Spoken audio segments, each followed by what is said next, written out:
Welcome to Between the Poles, the podcast where we dive deep into the heart of the pole community. I'm your host, Caroline.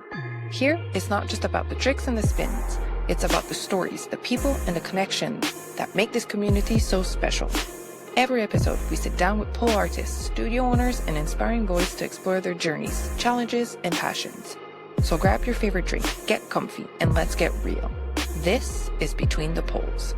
If you enjoy this podcast episode, don't forget to follow us on Instagram and YouTube, where we share behind-the-scenes contents, bonus clips, and more from each episode.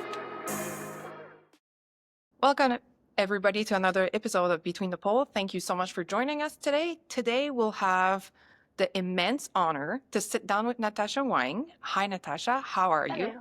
I'm good. How are you?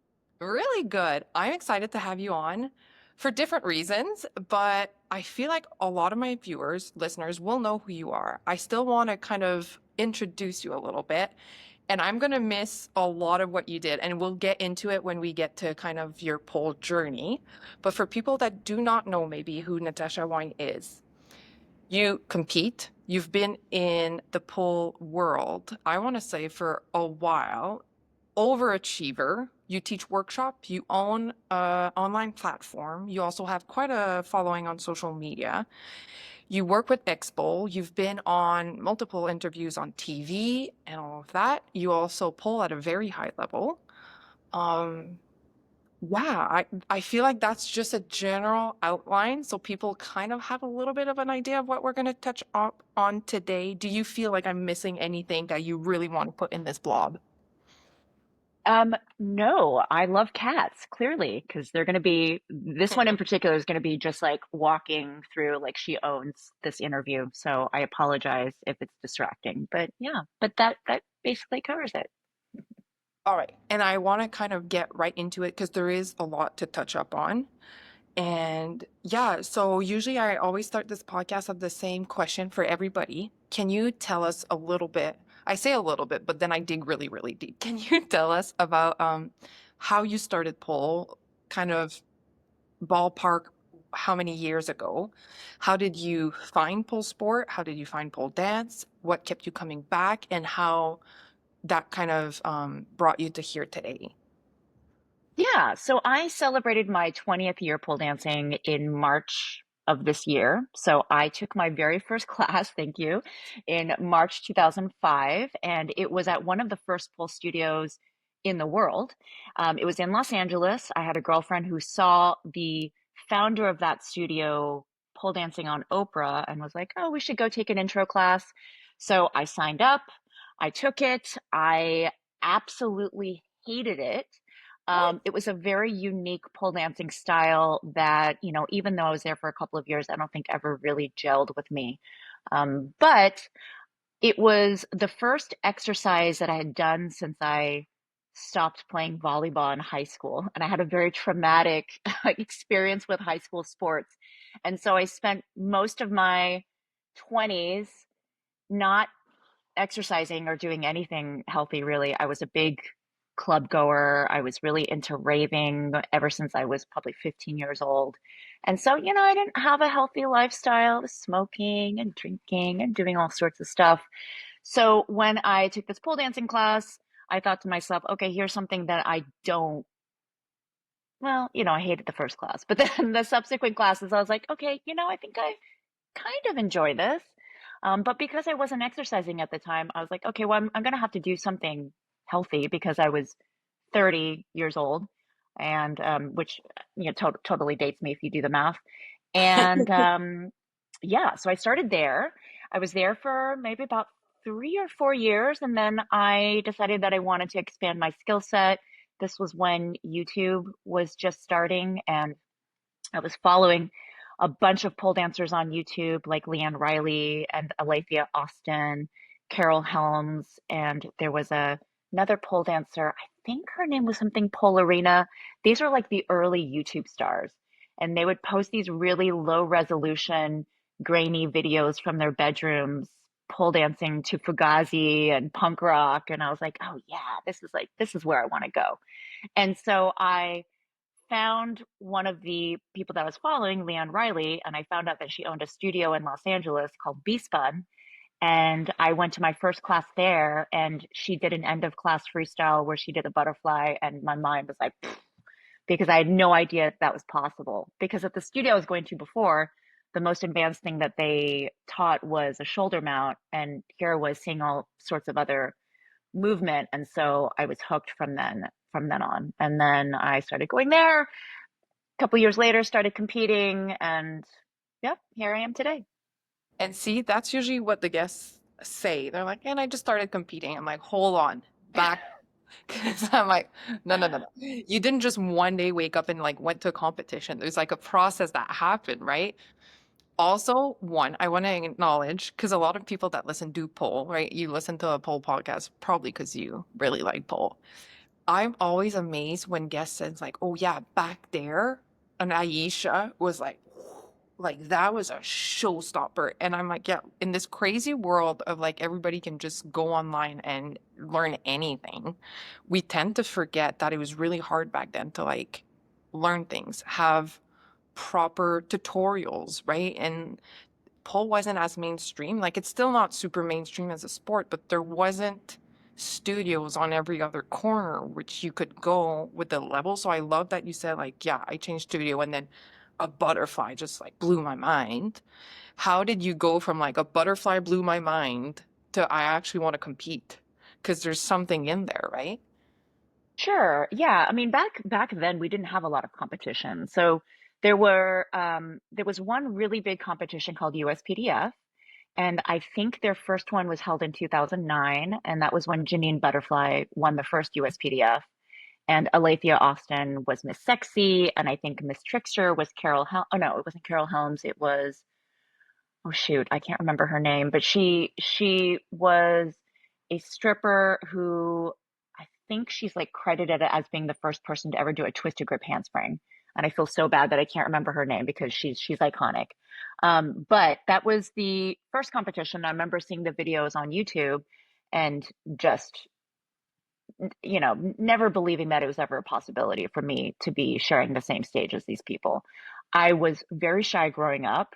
I hated being the center of attention, and I still to this day am not a born performer and don't like the spotlight. And so I I think I signed up because my friend did, and she sent me the submission form and was like, "Oh, we should do this together." And we signed up together, and it was totally a peer pressure thing. I mean, I think I started pole dancing because it was a peer pressure thing. My friends did it. I decided to compete also because it was a peer pressure thing. It wasn't out of my own volition that I decided to do these things. And then I was shocked when I got into USPDF and my first competition experience was not good. I had no idea what I was doing. I didn't come from a dance or gymnastics background. And even though I played high school sports, I was very bad and never fit into the mold of like high school athlete. I was kind of an outsider growing up. I went to a predominantly white school that was very sports focused, and I just never felt like I fully fit into that mold. So um, there was definitely a lot of imposter syndrome involved in my first competition, but also not really knowing how to train. We didn't have pole trainers then, we didn't have coaches and choreographers and people helping you with your costume. It was very DIY. And I remember going down to Hollywood Boulevard to one of the stripper stores, buying a costume there.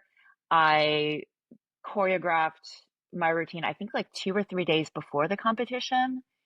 And and when I performed on stage, I think I had my back turned towards the audience like 90% of the time because I was so terrified of looking out and I just didn't know what I was doing. But it was such a good learning experience because I think those kind of, negative experiences, and this is something that I now when I coach my competition team, I tell them sometimes you have a really bad onstage experience or really bad competition experience, and the next time you go on stage is going to be 99% better because you've learned from these mistakes. You've learned that this is not something that I want to repeat. And, you know, even those bad experiences can end up being really valuable in the end. So, I want to Yeah. ask you a question more on competitions because they were very different back then. And because I do this podcast, I have people that started pulling at different times. So I've been hearing, but I'd love to hear from you because I feel a lot of people that are pulling right now weren't pulling that many years ago. Um, Competitions were very different because right now there's like PSO and everything. So people can just compete to compete and kind of everybody's a winner, right? Because usually there's like one, two, maybe three people per category. Sometimes if it's a really high level and it's a really important, then there's going to be multiple. But back then, I feel like it was more rigid or more kind of pre-established. Can you tell us a little bit how it was? And you've kind of really made a name for yourself with competitions because you've won and you've competed a lot. How did you kind of go through that? Yeah, so my first competition was in 2010, I believe, maybe 2009. It was so long ago, I don't remember. But as I mentioned back then, there weren't a lot of competitions. There was a really big one that was started in New York called USPDF, and that was the one that Janine Butterfly won the first year. And there was one in California called the California Pole Dance Championship. And then there was another one that was organized that was short-lived. I think it was like 1 or 2 years, but there were very few. And so because there were very few, they tended to hold a lot of prestige. You had to submit a video to be accepted, and they only had a limited number of competitors, usually around 10 people. So it was kind of the best of the best. And the winners, you tended to win cash prizes, you won a poll, you won like a whole bunch of prizes. And I remember winning USPDF. It came with a lot of really nice perks. And that was the reason why I quit my job. I was a publicist for 10 years, working in an office. And then when I won USPDF, one of the prizes was a 2 week tour, workshop tour in Europe, sponsored by Xpol. And I flew to New York and I was on The View and I did some TV appearances. So it was a really big deal. It kind of shot you into the stratosphere. And I think now that there are so many competitions, which is great. It gives everybody an opportunity to perform and get that onstage experience. It does dilute a little bit of the value of some of these titles. And there are a lot of international competitions now, and and I do think it's great for progressing the industry, but definitely for competing, it was very nice back then. I was very lucky, and I absolutely think that I was just there, right place, right time. I don't necessarily think that I was the most skilled of the people who were competing at that time. I just happened to win that one particular title. So, How did you win? Did you, because also you said like, oh, like I didn't really know how, when I started, like how to train, how to like put things together. How did you kind of pivot that to the piece that got you to win? Because if you won, clearly it was good, right? Like it was put together, it was of level. So what tweaks did you make in your training to kind of take you from like, oh, this is a hobby just because I want to be healthy to this is now my like job or like I'm going for reals in this. So I'm going to hmm change what I'm doing. And then can you tell us a little bit like what training for you looks like? yeah, well, I did hire a choreographer. So around the same time that I competed in USPDF and won, which was 2010, it could be 2011. I'm sorry, I can't remember. I was also performing in a show called Girl Next Door in Los Angeles. And the woman who organized the show was also a student at the studio that I was going to, Be Spun. And she kind of recruited me to be in this show. She was like, oh, you should audition. And so I did that. And the very first routine that I put together on my own was the first time that I felt like I was really performing in my style, because at the time it was very much, like the trends go in waves, right? So when I first started, it was very much heels focused. It was very much, stripper cosplay. The studio that I went to in particular was all about moving meditation and finding your erotic creature, and there are all these like buzzwords. It was a bit culty, And if you do some research, you can probably find out what pole studio that was. But I have an it was a idea. different vibe. Just And because I'm then, pole obsessed, I feel I have an idea. yeah, I think you know. Yeah, yeah, yeah. So it was very much heels focused. And then it was never a movement that really fit my style. And I definitely tried to emulate Alethea Austin. I tried to emulate Leanne Riley. It just wasn't working. It's just it to this day that movement style just doesn't work with my body.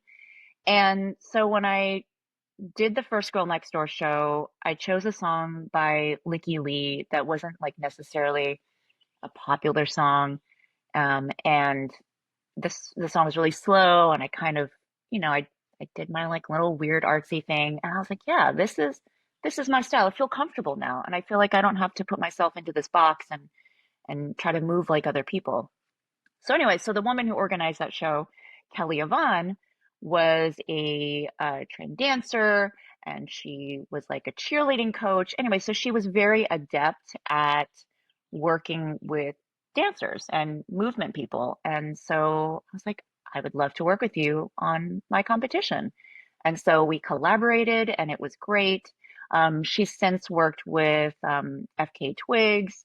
She choreographed the music video for, oh, I can't remember his name, but he did the pole dancing. He's like, do you know who I'm talking about?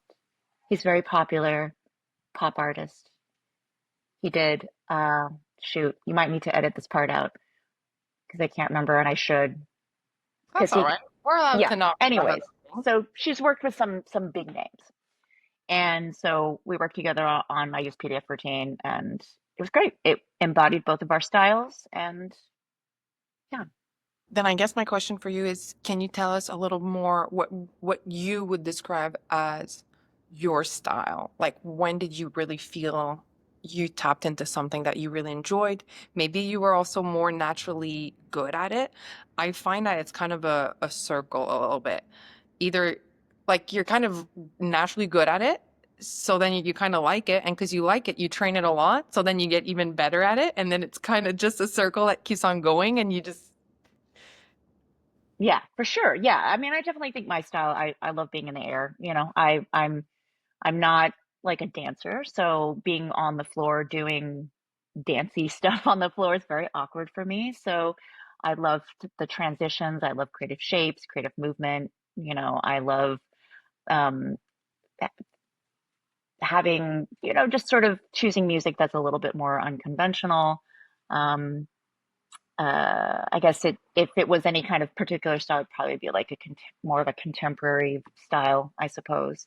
Yeah, and I didn't find that style until I started performing on a more regular basis and having a stage that kind of allowed me to express myself in that way. And kind of going back to your previous question about how did you change your training method, I think what it was is, because I didn't have a background in dance or gymnastics, my first competition, I just sort of threw everything on the wall to see what stuck. I was overtraining. I was training every single day. I was also working. So I was working a 9 to 5 job, and then I would rent the studio out at night after the classes ended, which was like 9 to 11 every night. And so I was doing that in addition to working. I was stressed out, wasn't sleeping. And so I wasn't training my body to the maximum of its physical ability.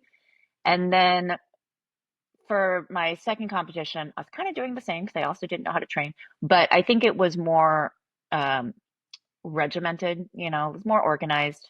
Marlo Fiskin once said something to me, and it's kind of stuck with me ever since, is that, you want to train efficiently, like decrease your frequency, but increase your efficiency, so like don't be at the studio for hours on end, you know, um, working on like be efficient, be focused. And so yeah. I like that. And then it kind of brings me a little bit to a next segment that I want to touch up on a little bit. And this will be my transition question. Because I have an instructor here who is obsessed with you, just obsessed with you. And when we train as like the studio team or whatever, we look at a lot of your videos. I feel and this is just my perception.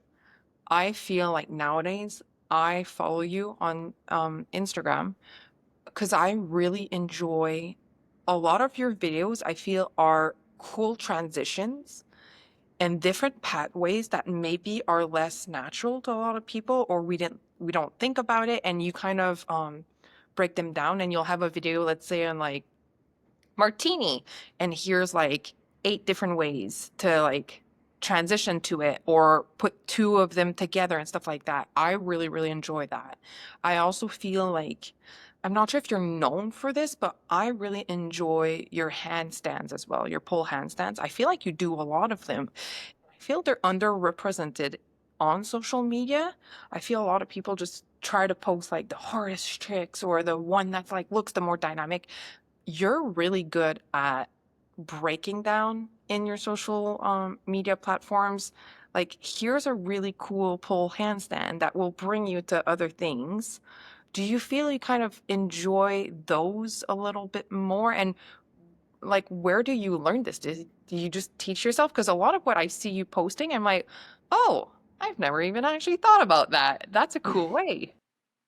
Yeah, I'm a bit obsessive. I'm the kind of person that if I find one movement pathway, I'm like, okay, how can I do this aerially? How can I do this on the floor? How can I do this upside down? And so a lot of my teaching methods are actually kind of based on that. So I do teach a pole handstands class, and in the pole handstands class, we work on levels, right? So we start at the base, the very lowest, which is like a shoulder stand shape. And then we progress into like a forearm stand, then we progress into a handstand, and then eventually you can take it aerially up into the pole. And so there's like, you know, these little levels of movement. And so I think maybe it's a neuroses or an addiction or whatever, but I go real deep into if I'm obsessed about one thing, like I will exhaust it until the very end. And that goes for if I find a food that I like, then I will eat it every day for like 2 weeks and then I'll never want to eat it again. So yeah, I definitely think it's a bit of an obsession. But thank you for saying those things. That makes me happy to hear. And yes, I do. I love teaching pole handstands, and I've been trying to encourage pole dancers to add more pole handstands into the repertoire because it is so important to counteract all of the pulling movement that we do on the pole. You have to work those pushing muscles. And also, it's fun to do. And you know, you can train those more advanced things that you do aerially, you can train it low to the floor. It's a bit safer. You get used to the movement pattern and then you take it up aerially. And yeah, I'm a big fan. So I teach a virtual pole handstands class every Monday night. So I have it tonight and I teach pole handstands workshops and yeah, I like obsessed. how you're like, oh, and then when you're ready, you can take it aerially. I'm like, I'm struggling usually like midway through your video. I get like the first couple of wins and I'm like, yay, doing great. And then some of the handstands you teach, I'm like, this is actually just like really cool by itself. Like it doesn't need to be aerially. Like it just looks so nice. And I feel that I just really appreciate following you on Instagram because you do post a lot of these. And like I said, I feel like they're not overdone. It's not something that you see every other person post. And I don't know why, because I do really like how you say it. We do pull a lot. It's nice to work on push. I also feel you work so much on the core because you transitions a lot of your handstands. And those moments where you have to move kind of around the pole on, I'm like, oh my God, I am falling over. Like I need to like work on my balance more. And I wish more people did incorporate them in their pole training and pole routines, even in competition. Because I like watching competition. I wish there was like more.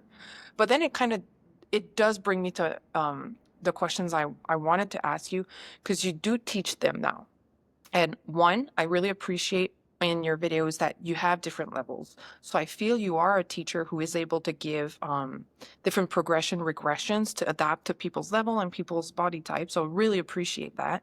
Can you tell us a little bit, when did you start teaching? And when did you start kind of niching down to what you enjoy teaching? Because you do offer different workshops, and I want to touch up on those as well. But just as a general, how did you start teaching? I started teaching when I won USPDF in 2010, and it was just teaching workshops.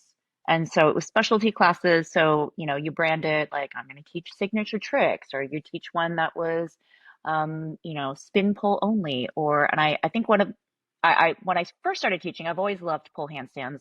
So I used to have a workshop called Get Off the Floor that was transitions from the floor to the pole and from the pole back down to the floor. And so I just would revise the content, as I learned new things or as I picked up new things. And I didn't really start teaching regular classes, like a regular weekly class at a studio until COVID.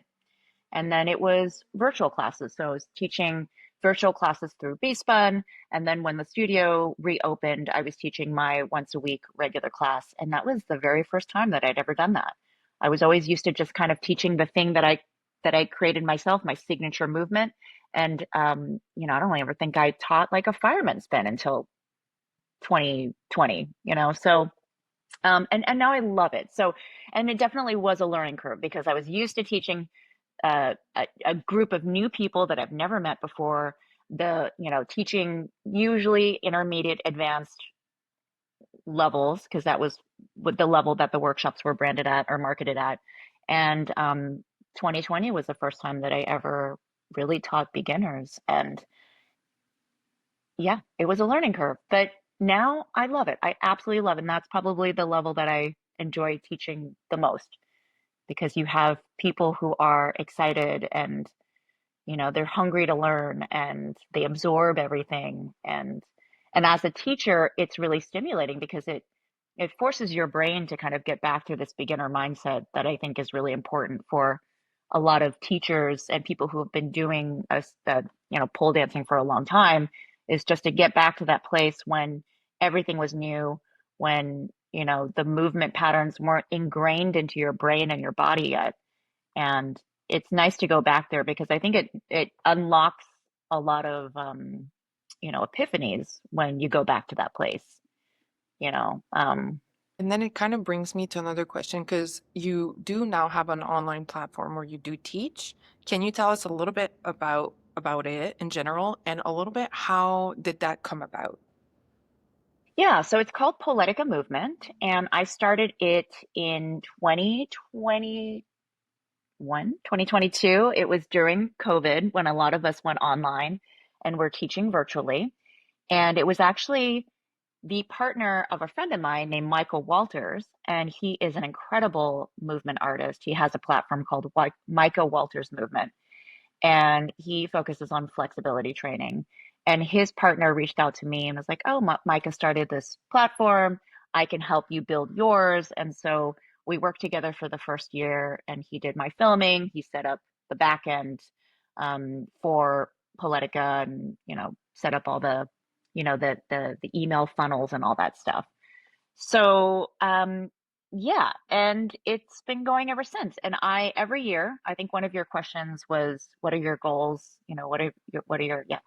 And one of my goals was to finally like just treat it with the respect that it deserves. Because it's been something that I film twice a month. I edit my own content, and I put a lot of love and care into the content creation, just the what I'm teaching and how I'm teaching it, and then I don't promote it. And so, then I'm like, I need to be better about social media and get the word out. And it's just me doing everything, and I'm kind of a Luddite, so I'm not very uh, tech savvy. So yeah, it gets hard, but I love it so much, and I have guest teachers that are just incredible people, and there's so much content on there. I've got like, I think I have close to 450. I have to go back and look at the amount of tutorials I have on there. I have a lot.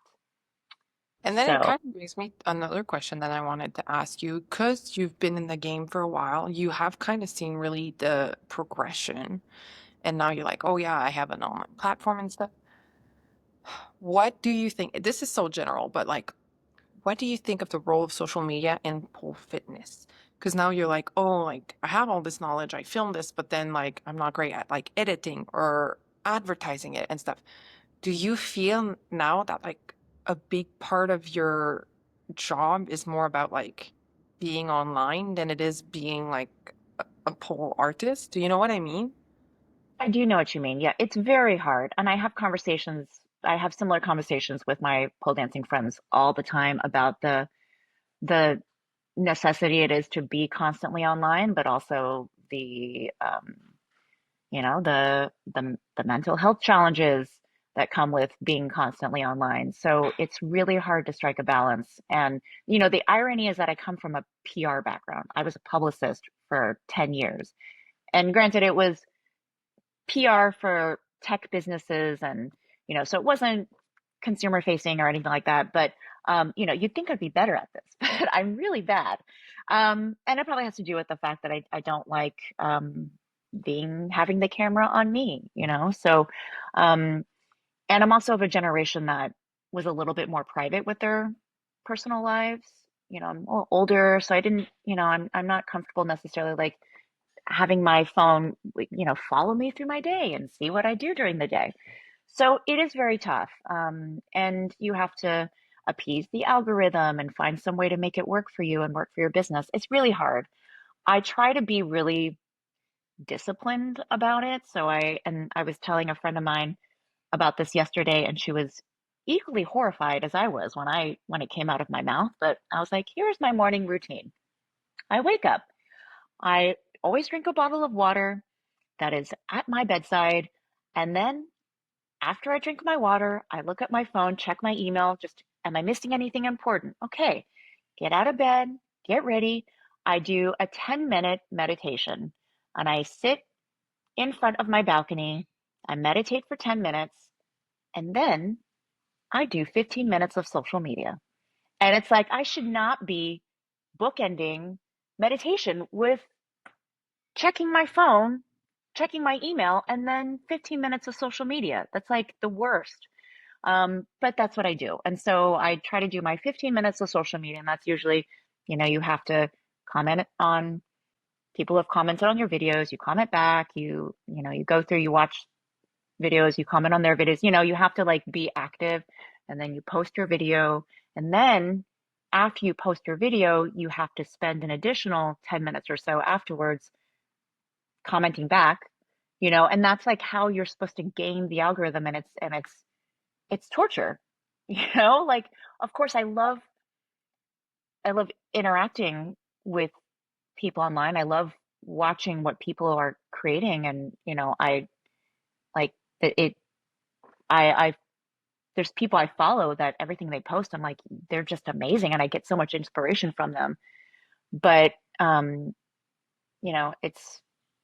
it's tough to, yes, I mean, I don't think anyone who's watching this or listening to this, I think everyone has experienced this. So I'm not saying anything Well, new, but I think it's an interesting topic, and I haven't seen a lot of people kind of touch up on it. And um, I have been with a couple of different guests because I get to talk to people from different, maybe not generation, but different time where they started pole fitness.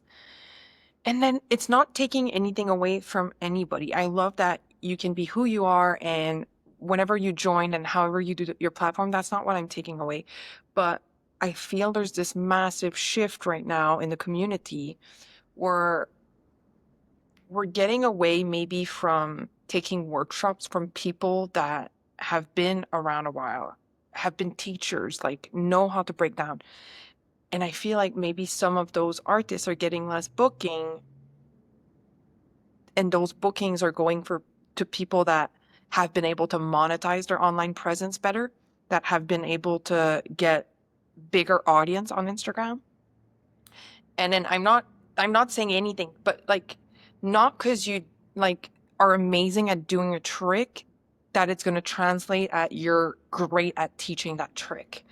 Not because you do of videos of like, here's an amazing combo that you do really well at, like, hey, if you're struggling with this first move, this is another option that might be better for your range of movement or your body type or your level right now.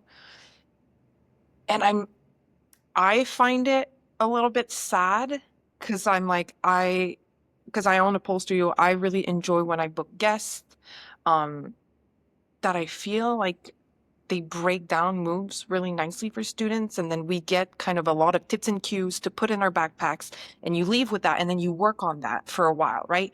Instead of you have somebody and then it's just like a photo op, and then yeah, the Mm-hmm. photo was cool, but after the first 20 minutes we went to moves and range of that's like we're out of the realm of possibility, so now we're kind of just standing around. Uh-huh. I don't Yeah. know, any opinions on that, because I have been touching up on this with other guests as well, and I feel I'm not the only one who feels this way. Yes. Sure. Yeah. I mean, I taught my first workshop in 2010 or 2009, so, and I've been doing it ever since. So I do have a lot of experience teaching and traveling. And there's always going to be a new influx of new teachers.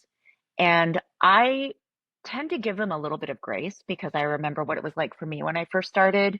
And with anything new, a lot of these people are young. They're young in their pole teaching journey, and they need time to learn and make mistakes and figure out, okay, maybe this is not working. Maybe I shouldn't be teaching a spatchcock as my first move. So I tend to give them grace. I could raise my fist in the air and be like, in my day, but I probably made those same mistakes when I was first starting out. But yes, I think there is always going to be a desire for the new and the novel. And because we're in such a social media driven world now, the Instagram stars, the TikTok stars, I mean, whenever I go to, like, there's a mall that my husband and I always go see a movie at, and then there's like hundreds of people waiting in line for something. And I'm like, they're all young. And I'm like, what are you waiting in line for? And they're like, oh, this TikTok star opened a new coffee shop. And I'm like, you're waiting 3 hours for a cup of coffee? Like, what? Like, what? Don't you have anything better to do with your day? So I don't know. I mean, these people are the new movie stars or whatever, the new pop stars. So, what am I getting at? I try not to be bitter. It can be hard. I don't tour as much as I used to, and it definitely slowed down during COVID. And sorry, my cat's about to vomit, so he's making some very strange guttural noises in the background. It's Um, nice. so I and I'm also, because I've been around for a long time, I want to be the type of pole teacher that is lifting up a new generation of pole dancers. And so I want to support them. And, I've been doing this for a long time. It's definitely some other people's time to shine. You know, That's a and if great they're way to put it. smart about marketing themselves online, like, more power to them. Hopefully they're safe when they're teaching. And I think a lot of them are. Um, and if they're not, then they'll learn. So, Yeah, that's a great way to think on it. I guess it's just that I don't know. I really enjoy, I don't know. I guess because I've been doing the podcast, I really reached out to a lot of guests that maybe were pulling more when you were also like competing and stuff like that. I just find it amazing how much kind of structure there was and how much more tuning of your craft needed to happen to be able to be recognized. And I feel like I spoke a little bit with Marianne Cramp on it on our episode as well about kind of experience and being able to like perform. And there's something about performing that also comes with experience. And I don't know. Like I said, like it's not disrespect to anybody. I will learn from anybody. And I love that people are able to monetize. And then it's great because then more people know about pole because then they have these huge platforms.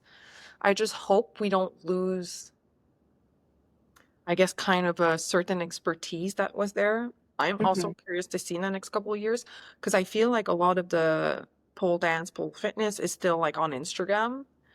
And I feel there's going to be a wave that's going to take us a little more on TikTok. And I wonder how that's transition is going to happen and what it will mean for the sport, and the community. Yeah, just kind of curious. And then I'll stop rambling on the subject because I actually wanted to ask you another question because you have been touring and all of that.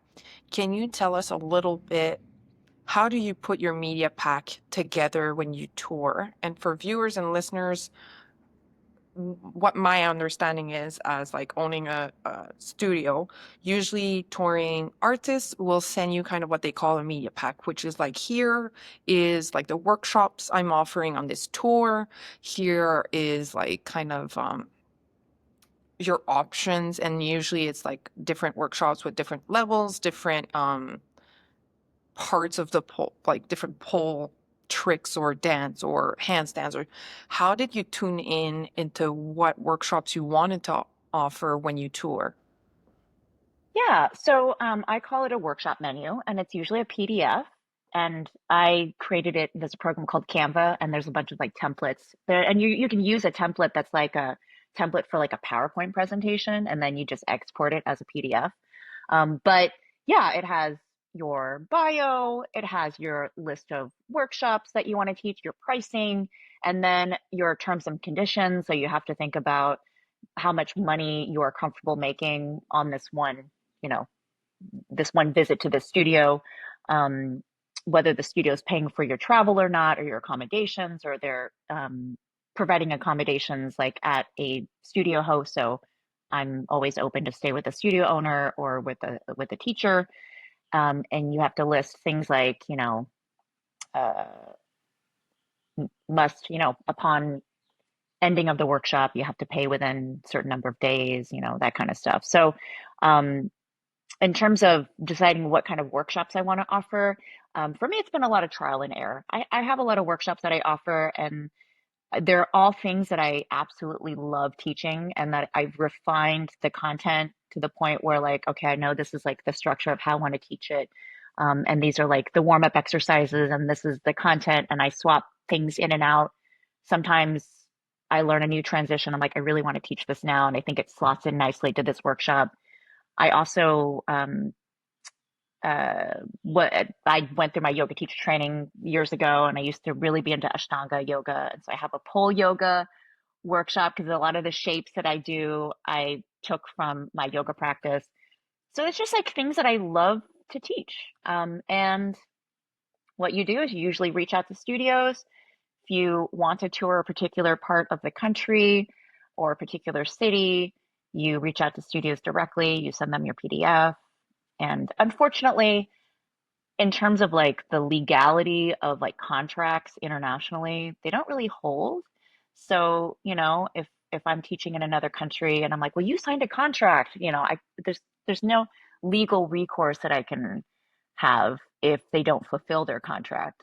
So a lot of it is really based on trust that the artist has with the studio and Yep. that they're going to do right by you. And sometimes it doesn't always work out. I was watching an Instagram video this morning, and it unfortunately involved a very high profile touring artist who had a bad experience with a studio that left this artist stranded. And yeah, so that happens. Yeah. It's a risk. Unfortunately, yeah. And I've heard kind of horrendous stories on both sides, right? For the studio and also for the traveling artists. It Of is course. a hard part of the business. I don't doubt it. I'm still It pretty new is. at this, like, Yeah.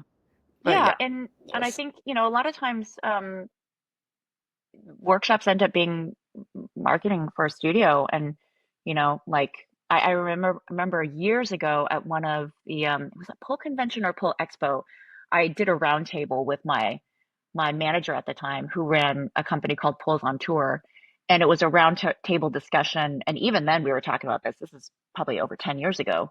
We were talking about how to make the relationship between the touring artists and the studios better for both, because there's the perception that the touring artist goes in, they collect all the money and then they jet out, and then they're like making thousands of dollars at this one studio. And the studio owner's like, I just lost all this money. And the students who are taking my workshops are then not signing up for their regular classes because they ran out of money because they were paying for the workshops. So we're trying to find a way to make that relationship better for everybody. Because also, as a touring artist, you don't want the studios to be resentful and think that you're just out there just to fleece them, because that's not the case either. And then, yeah. It is hard because, and maybe for viewers and listeners, this is kind of a conversation that maybe you didn't really think about it. Because if you aren't a pole studio owner and you're not a touring artist, maybe you didn't give this a lot of thought.